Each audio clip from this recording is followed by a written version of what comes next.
Bom dia, meus queridos alunos. Sejam muito bem-vindos aqui à nossa aula.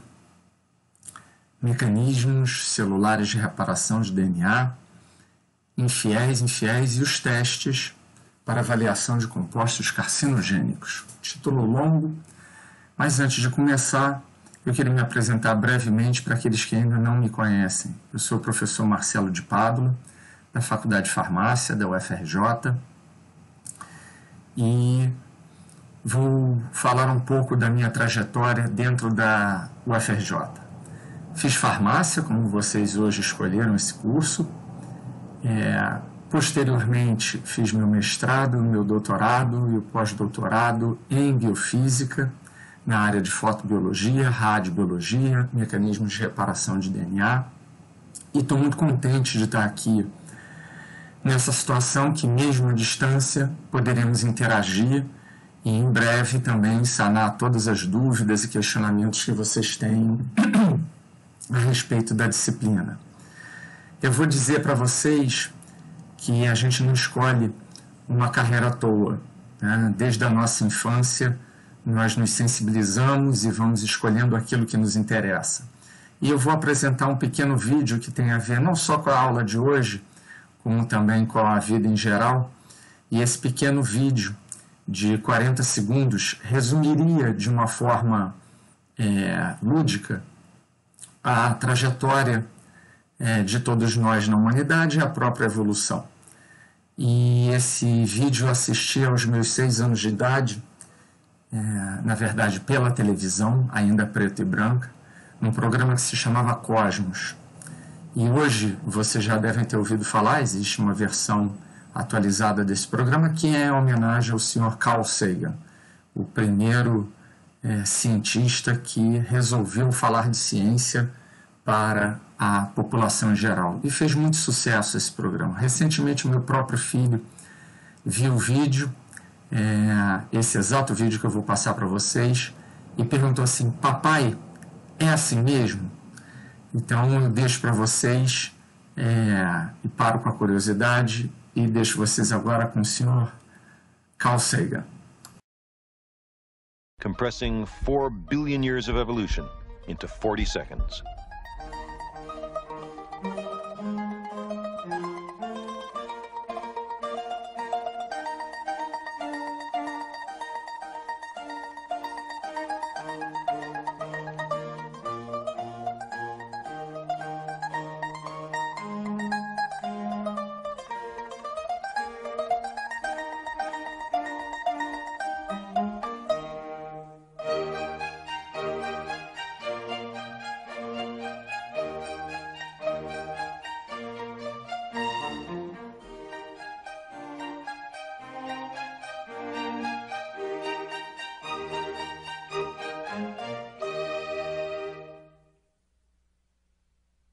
Those are some of the things that molecules do, given 4 billion years of evolution.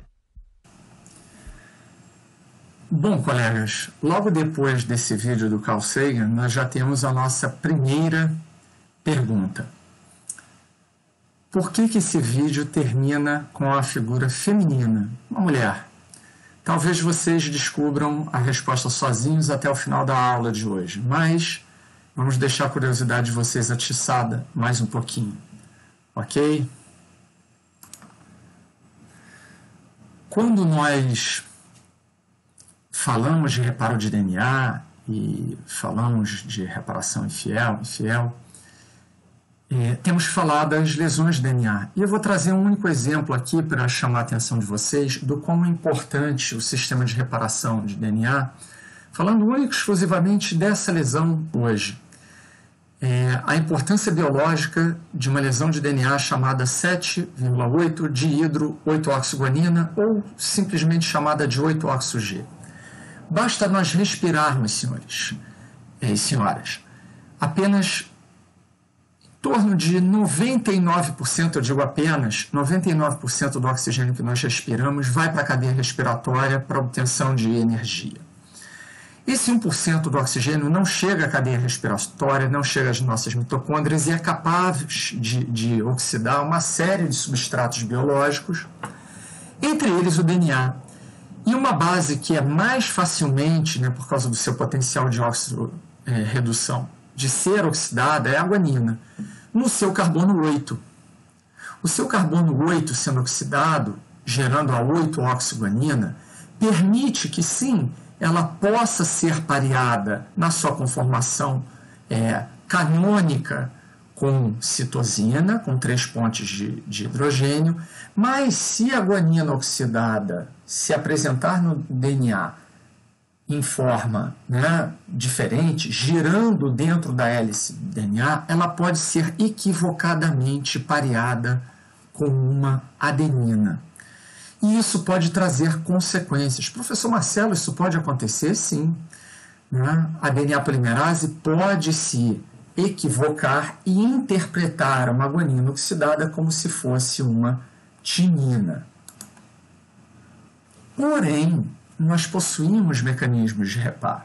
E esses mecanismos de reparo que eu vou apresentar a vocês são em micro-organismos, em Escherichia coli. Existem os equivalentes em células eucarióticas com uma complexidade enzimática maior, ou seja, um número maior e atividades acumuladas múltiplas.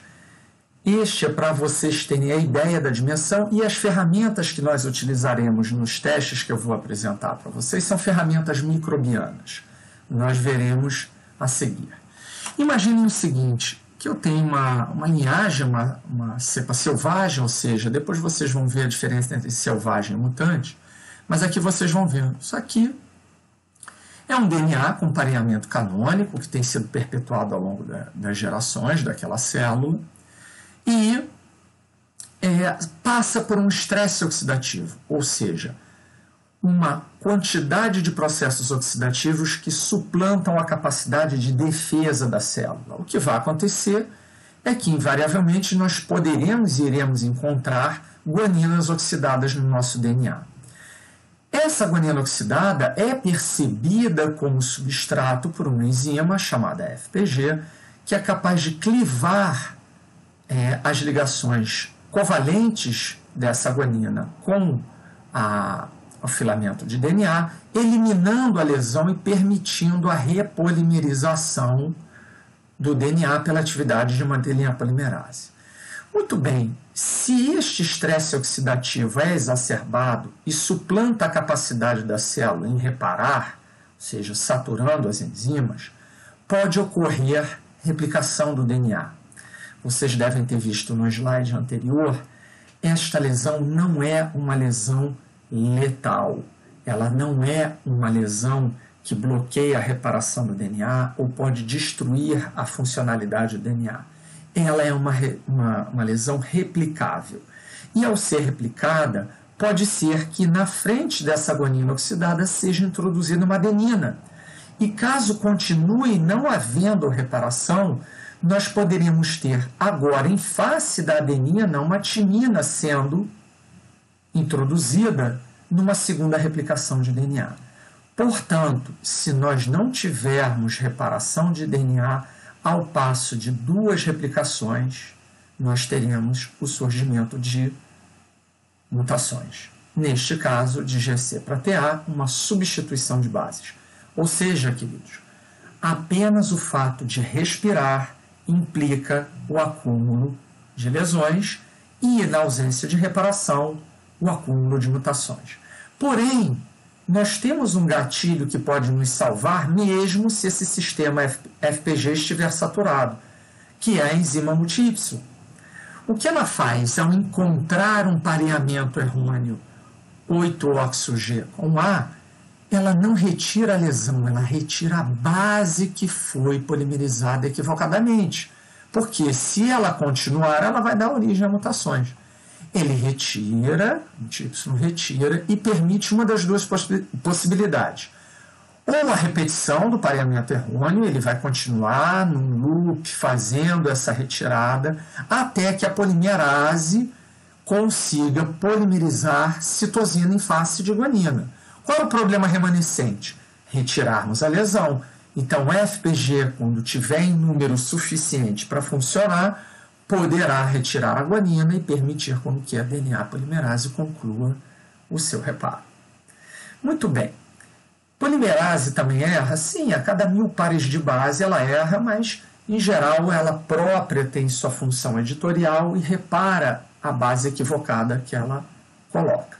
Mas nós veremos adiante que nem todas as polimerases funcionam desta maneira. Este é um breve exemplo de como tanto a FPG como outras DNA-glicosilases podem atuar. Ela cliva, esse B poderia ser a 8-oxiguanina, ela cliva a ligação covalente, deixa o açúcar livre e outras atividades enzimáticas vão gerar a lacuna. São apendonucleases, porque esse é um sítio apurínico, ou apeliases do lado 3'. E aí vocês têm aquela lacuna que fica de um nucleotídeo para a polimerização do DNA final. Muito bem, pessoas, seres humanos que não conseguem reparar eficientemente o 8-oxiguanina por um defeito genético no gene que produz a proteína FPG humana, se chama OGG, 8-oxiguanina glicosilase, tem aumento da probabilidade de câncer de pulmão de células pequenas. Então, imaginem, lógico, é um dos órgãos mais oxigenados, é o pulmão. Se a pessoa tem uma dificuldade de reparação, esse impacto traz instabilidade genética e o que nós temos, acúmulo de mutações. Ok? Este é mais um exemplo de reparo de DNA, no caso de pareamentos errôneos. Vocês vão ver, eu vou dar alguns exemplos, principalmente os exemplos que têm a ver com doenças, né, humanas. Nesse caso, eu deixo o termo em inglês, mismatch repair, porque seria o reparo de casamentos errôneos. E pareamentos errôneos, no caso, porque são bases de DNA. Como eu falei anteriormente para vocês, a DNA polimerase, naturalmente, ao longo do processo de polimerização do DNA, ela incorre em alguns erros, pareando equivocadamente, por exemplo, citosina com timina, timina com guanina, adenina com citosina, com uma certa frequência. E ao realizar isso, ao migrar ao longo da fita de DNA neossintetizada, que acabou de ser sintetizada por ela tem uma função editorial que reconhece essa deformação que vocês estão vendo simbolizadas aqui, pode retornar e refazer o pareamento correto. Neste caso, ela não conseguiu fazer isso. Ou seja, é raro, é humano e é molecular. Tá? O que vocês veem aí nessa fita de DNA? Uma fita azul com 2 grupos metil, portanto, isso indica, a célula marca o seu DNA com selos de qualidade químicos. Esta é a fita molde, a partir da qual a fita inferior, meio vermelha, está sendo sintetizada. Essa síntese ocorreu com um problema, um pareamento errôneo, A com C, T com G, que não foi percebido pela DNA polimerase, mas é percebido pelas proteínas do mismatch repair, do reparação de pareamentos errôneos.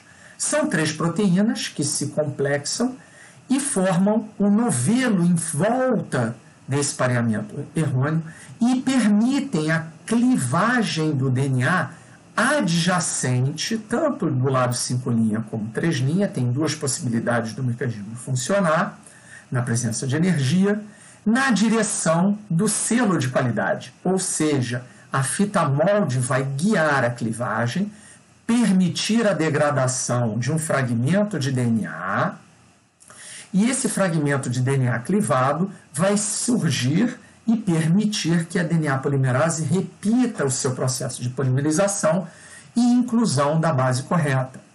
O que acontece nesse caso é que pessoas e indivíduos que têm dificuldade, né, ou falha nesse mecanismo de reparo vão acumular mutações, sobretudo em células que se dividem muito. Particularmente, existe um tipo de câncer, que é o câncer de colo de útero, né, que é muito típico em mulheres que têm defeitos metabólicos na reparação de pareamentos errôneos, principalmente naquelas mulheres infectadas por HPV.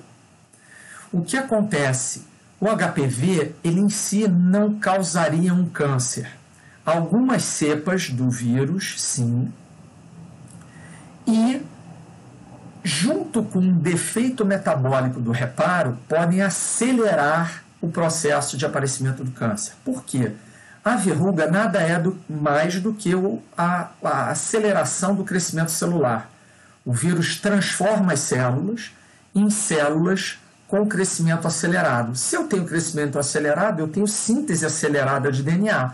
Se eu tenho muita síntese de DNA e a minha DNA polimerase vai errar também mais vezes, eu vou precisar muito desse mecanismo de reparo. Se ele não está funcionando, eu acumulo muitas mutações.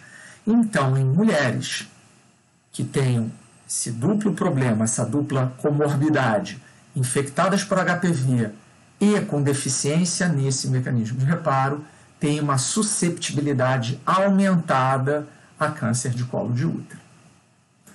Aqui eu trago outro exemplo de mecanismo de reparação de DNA, que ele não é tão sensível às deformações de pareamentos errôneos, mas a toda e qualquer alteração química na molécula que cause uma distorção.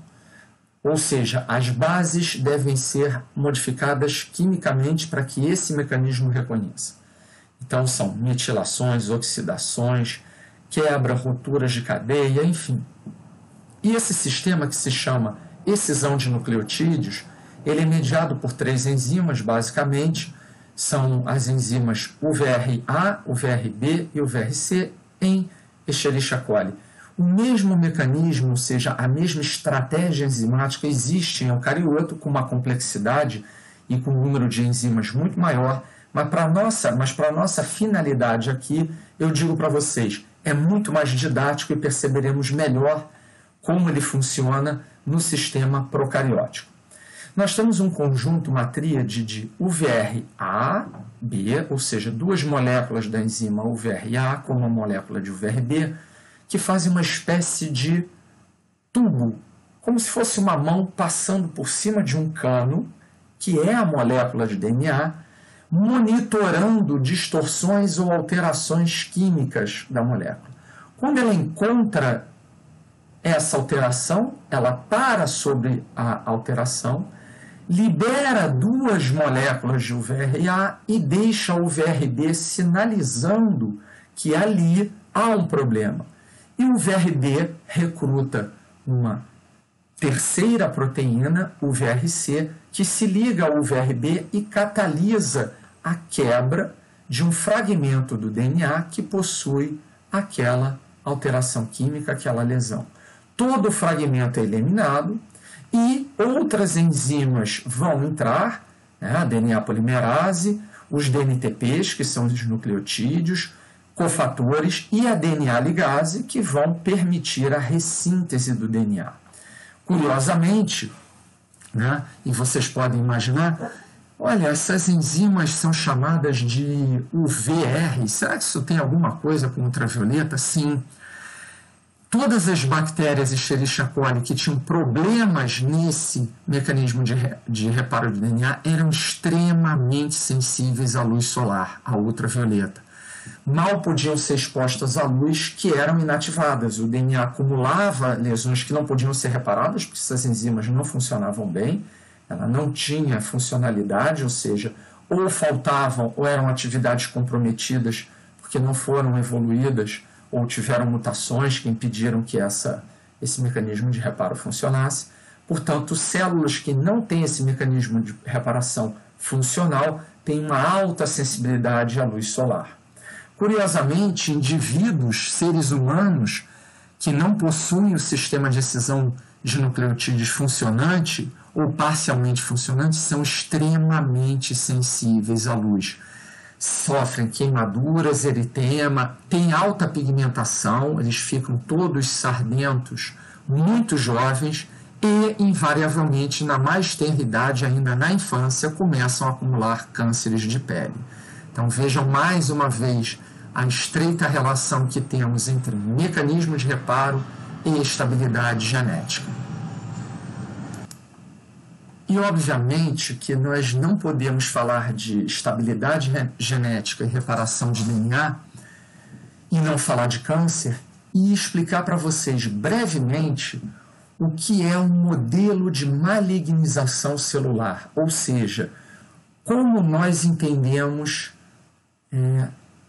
o surgimento de um processo carcinogênico, como um câncer acontece. Muito bem. Toda célula, no início da sua vida, e eu estou falando da sua vida e da minha vida, foi um dia uma célula, a célula ovo, dentro do útero de nossas mães, e dentro do útero ela deu origem, a várias células diferenciadas. Nós iniciamos nossa vida como uma única célula indiferenciada, que tem alguns destinos. Ou ela dará origem a uma célula com diferenciação terminal, então vocês devem lembrar, e terão provavelmente em embriologia, a diferenciação celular durante o desenvolvimento embrionário. Então nós teremos neurônios, fibroblastos, hepatócitos, todas as células que compõem o nosso organismo ao final do processo de diferenciação. Também essas células não só vão se diferenciar, mas também vão se autorrenovar, ou seja, se dividir para criar mais células, o que vai dar o volume do órgão, o tamanho do organismo. E também algumas delas irão morrer. Nossas células sofrem um processo chamado senescência, ou seja, elas envelhecem e morrem, sendo que as outras originais deram divisão celular e vão criando células novas. Nós sabemos que nem todas as células do nosso organismo são passíveis de regeneração. Sabemos que muito dificilmente neurônios se dividem, enquanto, por exemplo, as células da crista intestinal se renovam diariamente. A nossa pele, a cada 20 dias, é totalmente renovada. Muito bem, a vida seria maravilhosa e nós praticamente não teríamos problemas com o pensamento da morte se nada mais acontecesse, se tudo funcionasse perfeitamente, todos os mecanismos de reparação fossem fiéis e todos eles funcionassem perfeitamente. Porém, professor, tem um detalhe: se nós não tivermos nenhum erro no nosso DNA, nenhuma mutação, nós não teremos evolução. Concordo com o que vocês pensaram. Mas também nem todas as mutações são aquelas que vocês veem no filme do X-Men, não são todas legais. Algumas podem trazer consequências que não são muito boas, entre elas o câncer. Durante esse processo que eu mostrei aqui de forma vertical para vocês, em algum momento, a célula indiferenciada, ou a qualquer momento uma célula em autorrenovação, ou uma célula em diferenciação, pode sofrer o que nós chamamos de processo de iniciação, ou melhor dizendo, podem sofrer uma mutação. E essa mutação vai trazer uma característica diferente. Aqui ela está simbolizada por uma célula que tem duas cores, mas pode ser uma mutação, inclusive silenciosa, que não mostre no nosso fenótipo, na nossa aparência, qualquer alteração. E essa célula mutada pode continuar fazendo o seu trabalho normalmente dentro da célula, porque essa mutação pode não ter trazido nenhuma consequência maior, certo? Muito bem, e ela continua senescendo, pode chegar a morrer, nesse meio de caminho continuar gerando células novas e se autorrenovando também. Só que nós temos que imaginar que, às vezes, essa mutação aparentemente inofensiva pode trazer uma vantagem metabólica para aquela célula. Imaginem o seguinte, vocês já devem ter observado isso na própria pele de vocês, que ao longo da vida de vocês, alguns sinais vão aparecendo que vocês não os possuíam. Professor, de onde vem isso? Mutações, vamos acumular lesões no DNA, se elas não forem devidamente reparadas, ou até o fato de respirarmos pode levar ao acúmulo de mutações. Vamos imaginar que uma das células da pele de vocês ganhou uma mutação. Ela tem uma alteração. Muito bem. E aí, vou dizer para vocês que essa mutação permitiu que esta célula produzisse mais rapidamente melanina do que as suas células não mutadas, suas células normais. O que vai acontecer se vocês ficarem aqui dentro de uma sala, de um quarto? Nada, né? A célula está lá produzindo um pouco mais de melanina, mas o que vai acontecer se eu passar boa parte do meu dia, ou se eu for um trabalhador que esteja diariamente exposto ao sol, expondo aquela célula que produz mais melanina do que a outra célula não mutada? A célula que produz mais melanina vai produzir melanina e se proteger dos raios ultravioleta do sol mais facilmente do que as células que não produzem tanta melanina assim. Portanto, você vai ter um grupo de células com guarda-chuva de melanina se protegendo do sol e outras sofrendo mais com o sol. Quem vai ter mais facilidade de multiplicar seu DNA, dividir células? A célula que tem mais melanina ou a célula que tem menos melanina? Obviamente, a célula que tem mais melanina estará mais protegida e suas atividades vão correr mais facilmente. Eu vi a pinta na minha pele aumentar. Por que, professor? Lógico, enquanto as células que têm menos melanina têm mais lesões causadas pelo ultravioleta, não conseguem reparar tão rápido porque não tem uma proteção, a melanina é um protetor solar, absorve os raios ultravioleta e não deixa tanta luz chegar até o nosso DNA e causar lesões. A melanina, inclusive, se coloca logo acima ao núcleo celular. Tá? O que vai acontecer é o que nós chamamos de expansão clonal. Essas células iniciadas têm uma vantagem sobre as outras, isso não é um câncer, elas só vão aumentar em quantidade com relação às outras. Muito bem, elas já têm uma mutação, ou até mais, tá? Que deram essa vantagem.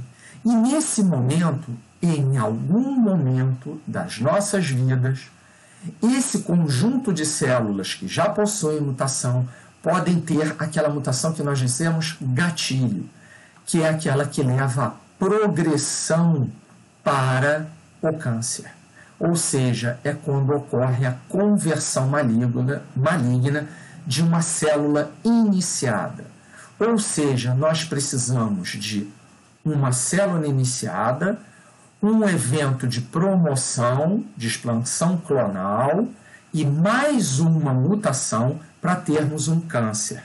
Portanto, não existe câncer que não tenha pelo menos duas mutações com relação à célula selvagem, que nós dizemos, né? Original, normal.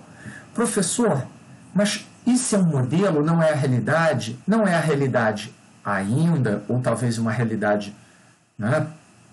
Talvez seja isso de forma muito próxima à realidade, porque é um modelo ainda. Nós não temos ainda a capacidade de olhar, de diagnosticar uma única célula com qual o mínimo de mutações que precisam ocorrer para que o câncer ocorra.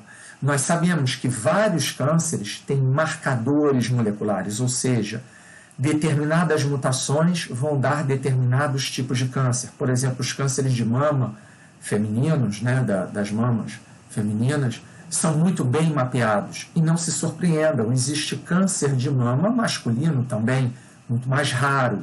Tá? Mas vocês sabem, inclusive, determinadas atrizes do cinema que viram que as mães tiveram câncer de mama e tinham os marcadores de DNA, fizeram exames genéticos e retiraram suas mamas preventivamente para evitar os processos carcinogênicos, porque elas já sabiam que existia uma alta probabilidade de ter câncer. Muito bem, então se nós desejamos avaliar se algo pode nos causar câncer, ou não, nós devemos olhar para a premissa do nosso modelo, o que é fundamental e o que é existente e presente em qualquer câncer: mutações.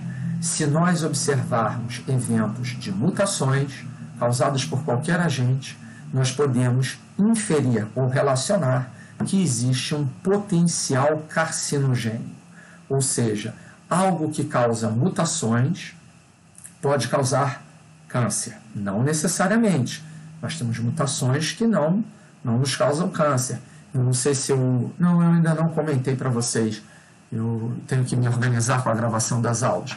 Mas, por exemplo, a hiperextensão ligamentar, vocês podem brincar com isso, eu não deveria fazer, mas pegar o dedo indicador e tentar agarrar o dedo mínimo por trás, não é pela frente não, por trás, denota uma mutação, enfim.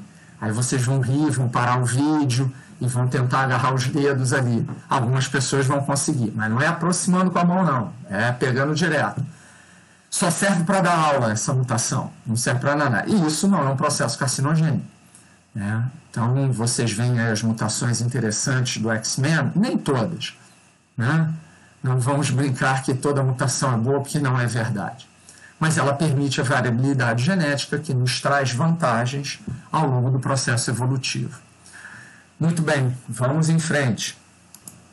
Professor Marcelo, o senhor me falou de estabilidade genética, mecanismos fiéis, evolução, câncer e os mecanismos infiéis. Professor Marcelo, não entendo por que a gente precisa ter mecanismos infiéis. Eu volto um pouquinho lá na aula. Os mecanismos infiéis, eles entram quando nós estamos saturados, cansados. Por exemplo, eu diria para vocês, em vez de vocês se cansarem com a aula, assistindo tudo de uma vez, por exemplo, esse pode ser um bom momento para uma pausa. Eu vou continuar, mas vocês podem pausar aqui, que agora nós vamos entrar num terreno mais complexo. Nós vamos falar do mecanismo infiel, mas vital para a nossa sobrevivência. Quando nós estamos saturados de alterações químicas no DNA, a ponto da célula sinalizar que ou é tudo ou é nada, ou seja, ou nós reparamos e sobrevivemos, ou nós morremos, nós estamos diante de uma situação de tudo ou nada. Ou melhor, uma situação SOS. Vocês devem lembrar da sigla SOS, que vem do inglês, Salve Nossas Almas. SOS, Save Our Souls. Muito bem. Qual é o dispositivo que a célula vai lançar mão? Ou eu produzo mais enzimas e tento reparar e polimerizar o DNA rapidamente, ou ele pode inclusive se fragmentar fisicamente em pedaços menores, inviabilizando a célula. A célula pode morrer. Muito bem. Eu vou mostrar um sistema que é conhecido como sistema SOS, ele está assim descrito na literatura, ele é microbiano, existem sistemas semelhantes em eucariotos superiores, não exatamente, mas a base desse sistema é muito interessante para nós farmacêuticos. Nós precisamos avaliar, e hoje nós vamos falar ainda dos testes, que testes nós podemos utilizar, e são ambos testes microbianos, ou seja, testes com micro-organismos, que nos ajudam a vislumbrar se uma determinada substância pode ou não ser mutagênica e carcinogênica. E nós precisamos entender como esse teste funciona. Ele é baseado justamente nesses mecanismos de reparação. Muito bem, como o sistema funciona, o sistema SOS? Eu vou apresentar algumas figuras para vocês. Vocês vão notar no símbolo proteína LEX-A, proteína LEX-A clivada, proteína REC-A, funções, reparo de DNA e outras funções SOS, e ainda a proteína REC-A ativada. Muitas enzimas, muitos nomes, mas nós vamos com muita calma. Muito bem, vocês podem imaginar que nenhuma célula vai produzir todas as proteínas que ela possui arquivadas na memória do seu DNA, se não há necessidade. A gente chama isso de economia energética. Ou seja, eu não preciso correr para chegar em um lugar se eu posso caminhar. Então a célula também funciona da mesma forma. Eu não produzo todas as enzimas, a não ser se eu preciso delas numa situação de estresse ou saturação. Muito bem, vocês já devem ter visto e verão, sem dúvida, na disciplina de bioquímica, regulação gênica, ou seja, que genes devem ser ativados e que genes devem ser reprimidos em determinados momentos de nossa vida.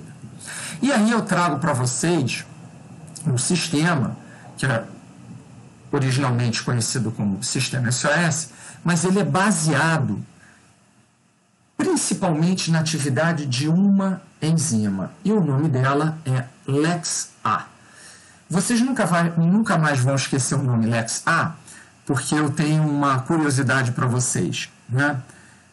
De onde vocês poderiam imaginar que o nome LEX-A foi escolhido? E aí eu brinco com vocês, né, da cultura cinematográfica, de quadrinho. Vocês já ouviram falar num vilão, o vilão do Super-Homem, Lex Luthor. Já ouviram falar, certamente. Por que o Lex Luthor tem esse nome? Vamos lá, pense um pouquinho. Pausem o vídeo. Eu já vou dar a resposta. Lex vem do latim lei. Normalmente o X no final, né, não é uma regra geral, mas vocês podem imaginar o cachorro que alguém, dos 210 estudantes, alguém já teve um cachorro chamado Rex, que na verdade é rei. Tá? E a Lex, que dita a lei, é ela que regula quem deve ser e quem não deve ser expresso. Que gene vai ou não vai ser expresso. Mas e o Lex Luthor? Luctor, lutar. Lex Luthor, aquele que luta contra a lei. Então pronto, é o pior dos vilões? Sim. Voltemos aqui ao sistema SOS. Muito bem, se vocês olharem o que a proteína LEX-A faz, ela ocupa uma região dentro do DNA, né, se ancorando ao DNA na região promotora, impedindo que, parcial ou totalmente, esse DNA adjacente aqui gere RNA mensageiro e gere proteínas. Por quê? Porque eu não preciso. Tá? E, curiosamente, ela faz isso até com o seu próprio genoma. Ela regula, né, o seu próprio gene. Toda vez que ela é produzida, ela se liga ali e impede a produção de mais. LEX-A. Então, ela mesma faz uma autorregulação. Ok? A LEX-A também se liga numa outra proteína, numa outra região de DNA que produz a proteína REC-A. Já vou falar dessa proteína. E diversos outros genes são regulados e são reprimidos, totalmente ou parcialmente. Eu só produzo aquilo que eu preciso. Por que ela é uma proteína repressora? Porque ela impede, se ela está ali no DNA se ligando, ela impede a RNA polimerase de chegar e produzir RNA. Esse é um dos mecanismos de repressão gênica. Muito bem. Então, o que eu estou dizendo aqui é que não há repressão total. Há uma produção pequena da proteína, né? Se essa aqui é produzida, ela vai lá, ocupa o DNA e reprime. Essa daqui, proteína REC, é produzida em pequena quantidade. Por quê? Porque a proteína LEX também reprime. E outros 20 genes aí também são parcialmente reprimidos. Uma pequena quantidade, algumas nem são produzidas. O que acontece com a nossa célula se nós tivermos muitas agressões ao DNA? O reparo vai começar a acontecer. E vocês devem ter visto nas figuras anteriores que as etapas do reparo implicam clivagem do DNA, né? O DNA fica simples e uma lacuna fica formada. Professor Marcelo, lacunas do DNA podem persistir muito tempo? Sem nenhuma consequência? Não podem. O que vai acontecer é que, se uma fita dupla vira fita simples, o que acontece com o DNA? Ele fica fragilizado e ele pode, inclusive, se clivar. Qual é um dos papéis da proteína REC-A. E aí eu vou falar dela. Vem de recombinação, é óbvio, ela promove a recombinação entre fitas de DNA, mas isso não vem ao caso agora. Ela tem uma função muito elegante. Ela serve de como se fosse um band-aid, um curativo para essa lesão no DNA. Não tem um fragmento ali que foi tirado e uma lacuna, né? Ela vai se novela no DNA, protegendo ele de uma quebra física, inclusive. E essa proteína fica ali esperando, olha, quem vem aqui polimerizar o DNA, porque ele pode se romper. Se isso acontecer num tempo de 20, 30, 40 minutos, até uma hora, não tem problema não. Agora, o que pode acontecer se isso demorar muito tempo? O que vai acontecer é que esta situação, ou seja, de impasse, ela configura um sinal indutor. O que é isso? Ela alerta a célula que não está vindo ninguém para ajudá-la e o DNA pode clivar, porque ela não vai segurar isso muito tempo. Então, ela é ativada por esse sinal indutor. Esse sinal indutor nada mais é do que uma proteína que fosforila a proteína REC-A. E ela ganha uma nova função. E quando ela ganha essa nova função, ela passa a destruir a proteína LEX. Ela se liga a LEX e destrói LEX. LEX se cliva. Ora, professor Marcelo, uma proteína destruindo a outra? Sim. O que a REC-A estava fazendo ali? Protegendo o DNA para ele não ser clivado e destruído. Ela é apenas sinalizadora de outras enzimas de reparação que precisam atuar ali, polimerizar o DNA, recombinar, enfim, e nada está acontecendo. E se nada acontecer, o SOS vai dizer, salve minha alma, porque o DNA vai ser destruído. E ela, de fato, ao ser fosforilada, vira uma nova sinalizadora de emergência. Ela vai desbloquear vários genes, destruindo LEX, que estava bloqueando. O que vai acontecer quando LEX for clivada? Eu vou liberar a superprodução de várias enzimas, inclusive enzimas de reparação e a própria LEX. O que vai acontecer é que eu vou ter reparação de DNA, porque agora eu trouxe um exército de enzimas, ok? A REC-A que estava ali, socorro, socorro, vai ser ajudada e o DNA vai ser polimerizado. Quando for tudo polimerizado, você vai precisar de REC-A ali presente para proteger o DNA? Não, ela pode ir embora. Quando ela for embora, as fosforilases vão dizer, eu preciso fosforilar mais alguma coisa? Não, eu vou parar de fosforilar. Não preciso mais fosforilar a REC-A. A REC-A não vai mais destruir a LEX, você vai ter o acúmulo de LEX e a gente volta a reprimir todo mundo porque o reparo já acabou e eu não preciso mais de tantas enzimas. Bom, professor Marcelo, isso é infiel? Infelizmente. Por quê? Ou felizmente. Dentre esses 20 genes que não estavam sendo expressos, porque eles estavam bloqueados, tem um gene de uma polimerase que vocês vão matar agora a charada rapidamente. O nome dessa polimerase é mutapolimerase. Ou seja, ela não é expressa naturalmente, ela só é expressa quando esse sistema SOS é induzido. E qual a vantagem de ter uma mutapolimerase? Ela, com licença, com licença, com licença, com licença, eu vou polimerizando rápido, porque eu preciso com licença, com licença, com licença, com licença. E nesse com licença, ela não erra mais 1 em 1000. Ela erra 20, 30, 40 em 1000. Ela polimeriza, deixa o DNA íntegro, talvez a célula sobreviva, sim, mas ela vai ter acumulado um monte de mutações. Ou seja, ter a mutapolimerase é útil? Vai ajudar o reparo a acontecer. Mas toda vez que ela for ativada, nós teremos as consequências de mutações. Portanto, colegas, lembrem-se, toda vez que o sistema SOS for demandado, for ativado, as células que vão sobreviver terão mutações. Bom, e aqui eu faço uma breve leitura de um teste criado pelo senhor Philippe Guillardet, por isso vocês vão ver ali escrito na segunda linha PQ37 e PQ35. E esse senhor desenvolveu um teste chamado SOS cromoteste, ou seja, um teste colorimétrico baseado na observação da indução do sistema SOS. Portanto, o teste, de forma muito simples, eu vou ler com vocês ainda.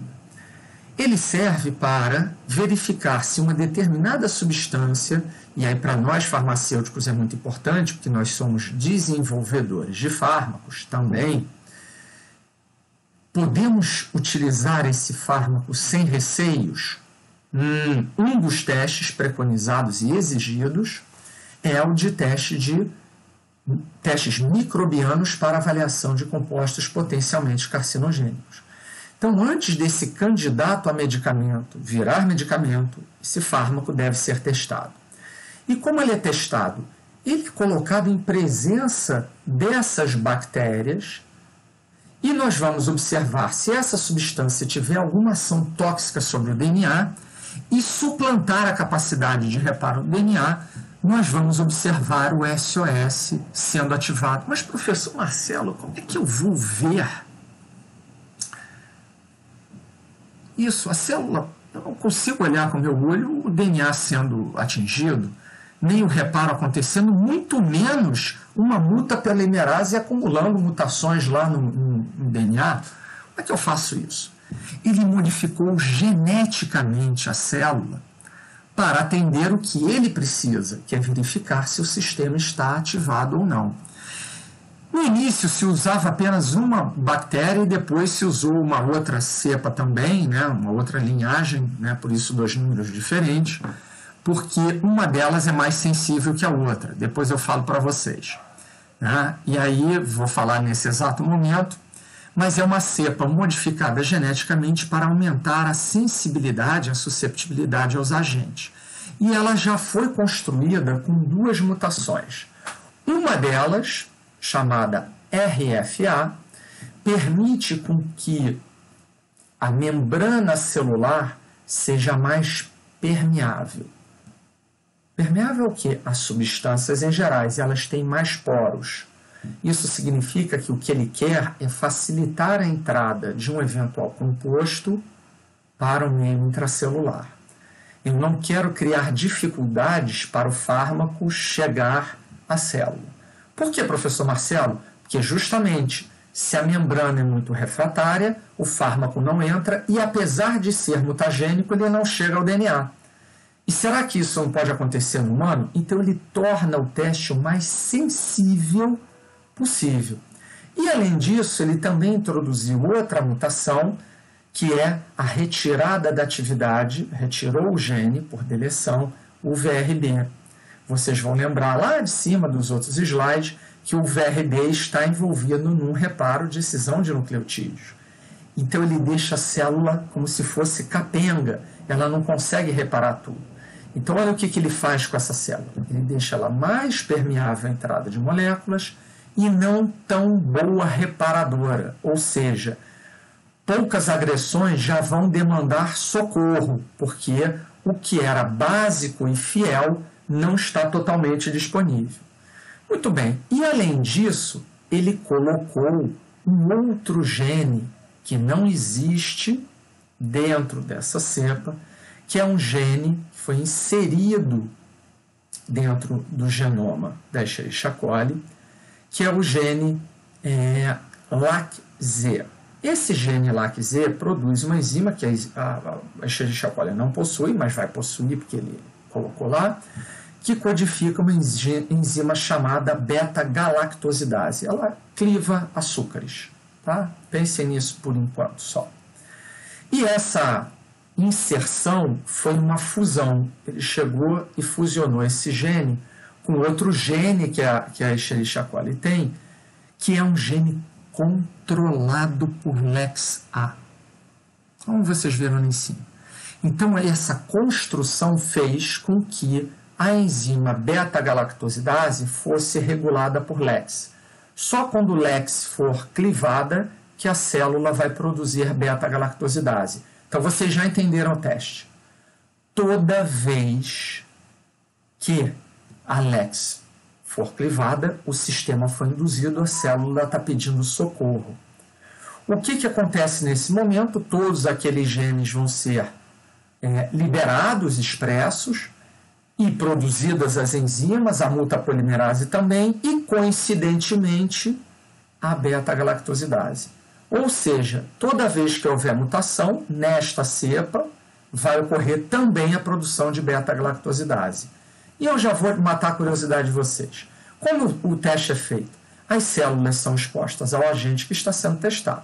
Caso o agente produza danos ao DNA capazes de induzir o sistema CS, ao invés de ocorrer filamentação, vai haver a produção de beta-galactosidase. Esse gene SFIA é de filamentação. E essa beta-galactosidase pode ser quantificada por meio de uma reação colorimétrica na presença de um açúcar, o nome dele é X-gal, que ao ser clivado gera uma cor azul. Ou seja, toda vez que eu observar cor azul, eu estou vendo que aquela substância que eu coloquei em contato com a célula produz lesões tóxicas no DNA a ponto de oferecer risco carcinogênico. E aí o resultado positivo é uma leitura no aparelho espectrofotômetro, vocês já devem ter visto isso com a professora Irânia, a professora Cláudia, a professora Alô. E a partir do momento que você detecta a cor azul com relação ao seu controle, você tem aí uma substância com um potencial carcinogênico. Bem, e como fica o aspecto desse teste? Como nós podemos visualizar o resultado? Também em placas de Petri, nas quais eu posso inocular células bacterianas em quantidade grande, de forma a formar um tapete. Forma a formar é ótimo, né? De forma a criar um tapete celular de células vizinhas, e sobre essa placa eu posso pingar uma gota da substância, né, da minha suspensão ou solução de fármaco. Essa gota vai se espalhar e caso a gota revele um halo azulado, vocês vão visualizar após 24, 48 horas e ver que a beta-galactosidase foi produzida em função da ativação do sistema SOS e hidrolisou o substrato que também estava na placa. Ou seja, toda vez que a célula produzir beta-galactosidase é porque houve a manifestação do SOS em função de múltiplas agressões ao DNA e consequente mutações. Professor Marcelo, eu posso relacionar que em 100% dos casos que eu olhar para uma bactéria que produziu mutações, etc., posso relacionar isso com risco em seres humanos? Bactérias não fazem câncer, são organismos muito diferentes dos organismos eucarióticos superiores.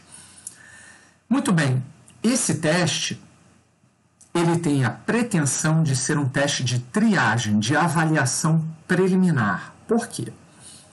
São testes que foram desafiados com uma série de moléculas, centenas até milhares de moléculas diferentes. Portanto, há um banco de dados enormes de substâncias testadas aí, que são reconhecidamente mutagênicas e carcinogênicas para o homem, e também substâncias que não são carcinogênicas ou mutagênicas para o homem. Tá?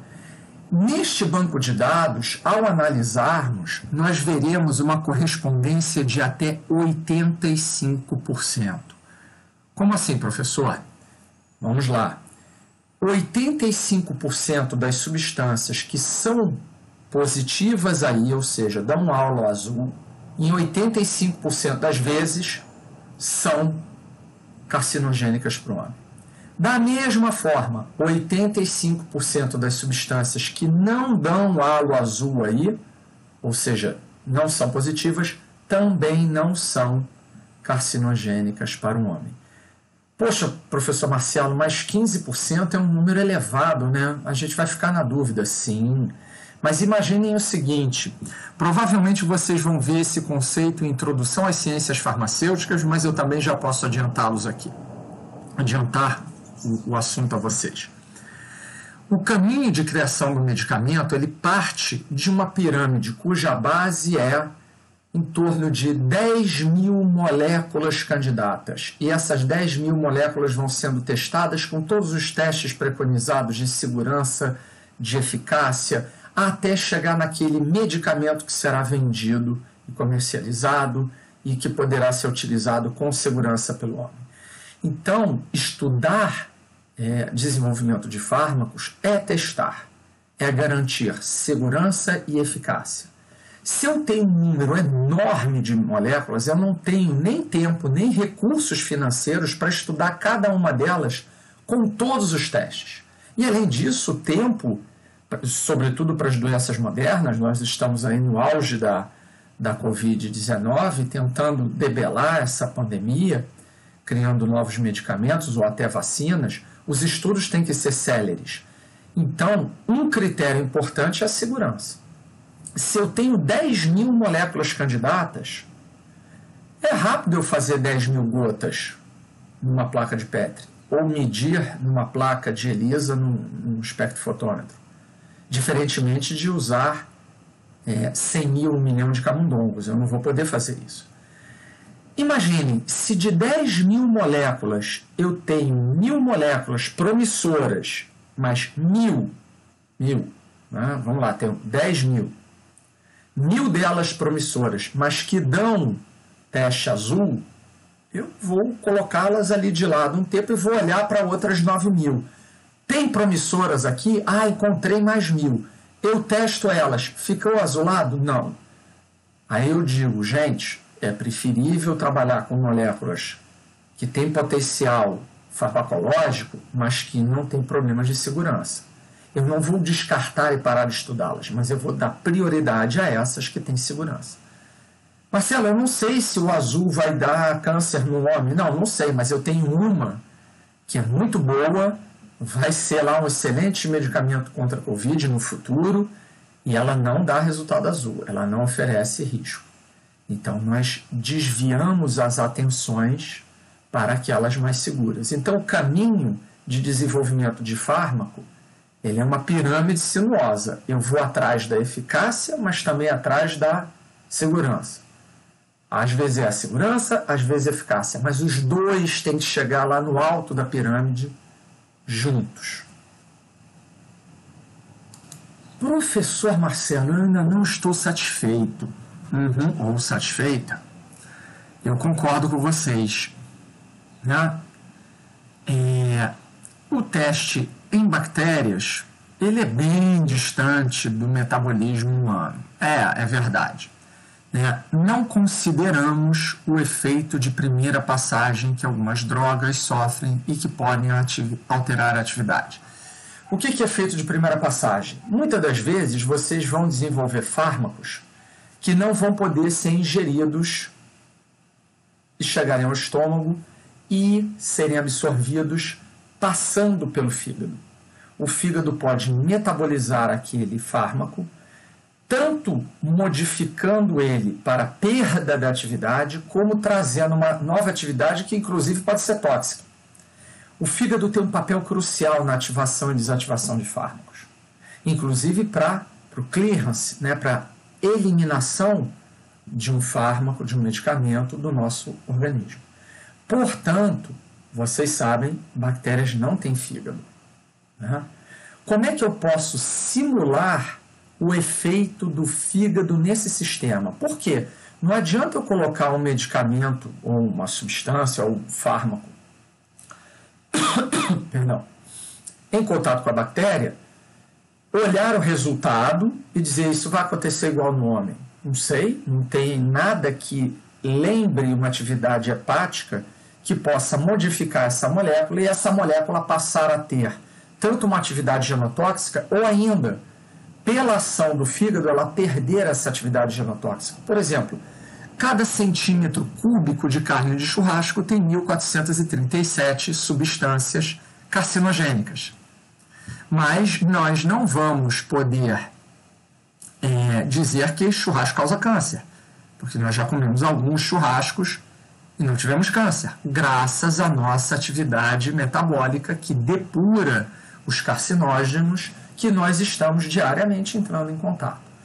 Muito bem, tudo isso para dizer que o teste prevê a simulação de um sistema hepático, ou seja, nós adquirimos um homogenato proteico, ou seja, uma sopa de proteínas, que vocês podem adquirir comercialmente, que são purificadas a partir de fígado de rato.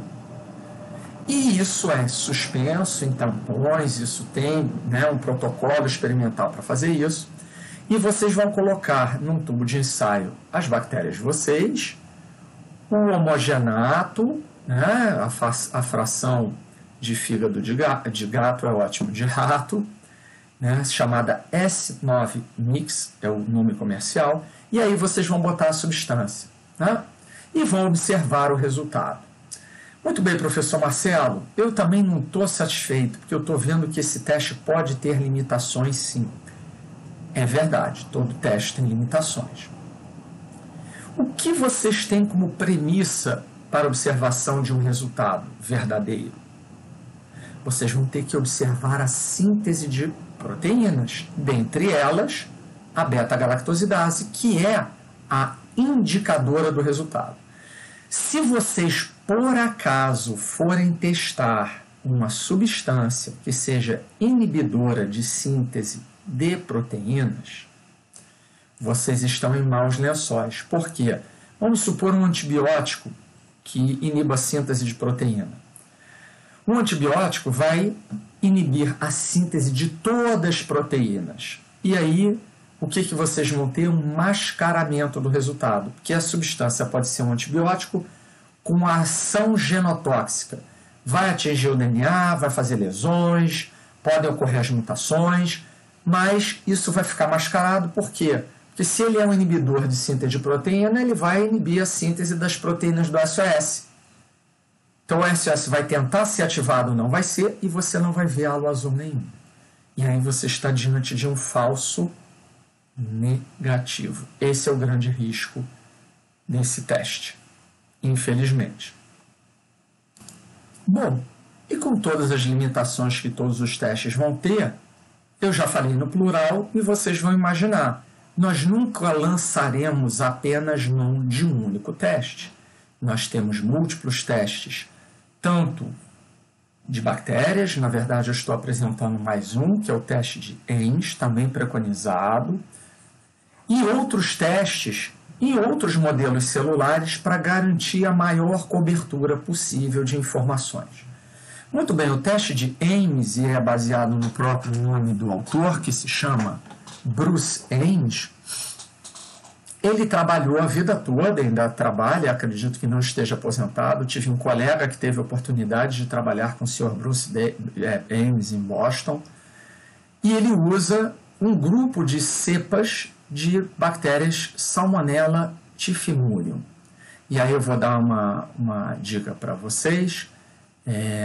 O princípio é muito simples. Ele é baseado no uso de cepas auxotróficas para o aminoácido histidina, e o princípio do teste é reversão. Professor Marcelo, agora o senhor me confundiu todo. Calma, vamos aos costumes, vamos às terminologias e conceitos. Para entender o teste, nós temos que ter alguns conceitos em mente. Células microbianas podem ser auxotróficas ou prototróficas para determinado requerimento nutricional. O que é um organismo auxotrófico? É um organismo que possui mutação que causa defeito na síntese de algum metabólito essencial. Ou seja, se eu sou auxotrófico para a histidina, significa que eu não tenho a capacidade enzimática de, a partir dos nutrientes que eu venho ingerir, eu não consigo sintetizar esse aminoácido, eu preciso obtê-lo diretamente da minha alimentação. Por outro lado, se eu sou um organismo prototrófico, eu não possuo mutação que causa defeito no meu metabolismo. E aí eu tenho todas as enzimas capazes de produzir o aminoácido histidina. E aí, a reboque disso, eu tenho, com relação ao genótipo, eu posso ser um organismo selvagem, um organismo mutante. Como eu sei quem é mutante e quem é selvagem? Eu só posso saber quando eu tenho um ao lado do outro. Por quê? Eu vou comparar dois organismos de uma mesma espécie que diferem apenas de uma ou mais mutações.